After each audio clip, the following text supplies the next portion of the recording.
అలాగే మరొకటి శివకార్ముకమా పినాకమా. కార్ముకం అంటే ధనస్సు, శివుని ధనస్సు పేరు పినాకం. పినాకం అంటే అర్థం నాకినామపి పాతుం సమర్థ ఇది పినాకం అన్నారు. అంటే స్వర్గవాసులైన దేవతలను కూడా రక్షించగలిగే సమర్థత కలిగినటువంటి ధనుస్సు పినాక ధనువు. దాన్ని ధరించినటువంటి శివుని నమస్కరిస్తూ ధనుస్సుకు నమస్కారం. వేదం కూడా ఏం చెప్తుందంటే, స్వామి అనేక ఆయుధాలు ఉన్నాయి, నీ ఆయుధాలన్నీ పక్కన పెట్టు, కానీ ఏ ఆయుధం లేకుండా వస్తే చూడడానికి బాగోదు కనుక పినాకం బిభ్రదాగహి అన్నారు. ఇక్కడ మిగిలిన ఆయుధాలను వృక్షే ఆయుధం నిధాయ పినాకం బిభ్రదాగహి. మిగిలిన ఆయుధాలని చెట్టు మీద పెట్టి పినాకం పట్టుకురావయ్యా అన్నారు. ఆ పినాకం అనేటువంటి ధనుస్సును పట్టుకొస్తున్న శివుణ్ణి ధ్యానించాలంటే ముందు పినాకానికి నమస్కారం చేయాలి. అందుకే నమస్తే రుద్రమన్య ఉతౌతి ఇషవే నమః, నమస్తే అస్తు ధన్వని అన్నారు కదా. ధనుస్సు ధరించిన వాడైనా ధనుస్సుకు నమస్కారం. ఎందుకంటే దేవతల ఆయుధాలు ఎప్పుడు జడ పదార్థాలు కావు. మనం ఒక ఆయుధం పట్టుకున్నామంటే జడమే పట్టుకుంటాం, కానీ దేవతల ఆయుధాలు ఆ దేవత యొక్క లీలాశక్తి రూపాలు, వాటికి చైతన్యం ఉంటుంది. అందుకే ఆయుధాలకు కూడా నమస్కారం చేసుకుంటూ, ఆయుధాలు ఈ సమయంలో మనం ఇక్కడ ప్రదర్శించడంలో ఒక సంకల్పం చేసుకోవాలి. సనాతన ధర్మాన్ని, భారతదేశాన్ని దెబ్బతీయ దడచుకున్న శత్రువుల్ని మట్టు పెట్టాలి ఆయుధాలు. వాళ్ళపై ఆయుధాలు ఎక్కుపెట్టిన భారతీయ యోధుల్ని రక్షించాలి ఆయుధాలు. నమస్కారం చేసుకున్న శివాయుధాలు. ఇదే సందర్భంలో శివుని ఆయుధాలన్నిటిపై కలిపి ఒక పెద్ద పాట ఉన్నది శివపదంలో. అది ఇప్పుడు ప్రదర్శించట్లేదు, కానీ రుద్రుని లీలాశక్తి ధరించిన రూపములారా నమస్సులు, భద్ర శివాయుధ దైవములారా ప్రణామములు పలుమార్లు. శివకార్ముకమా పినాకమా, శివకార్ముకమా పినాకమా.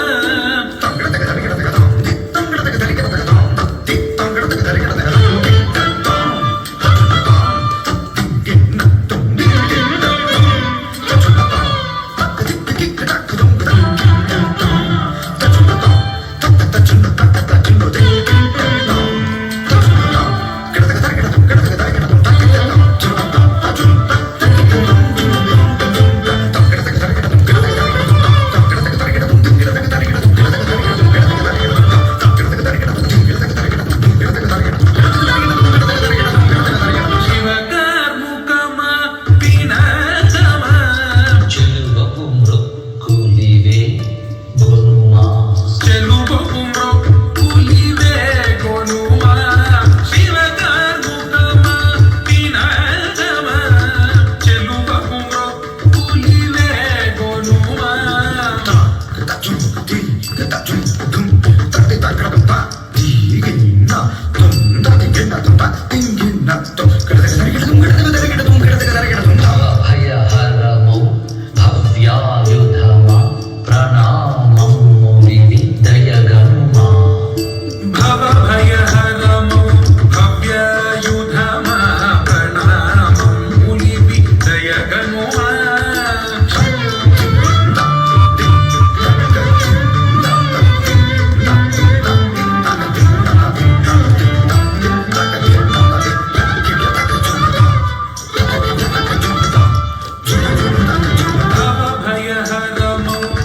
దివాకర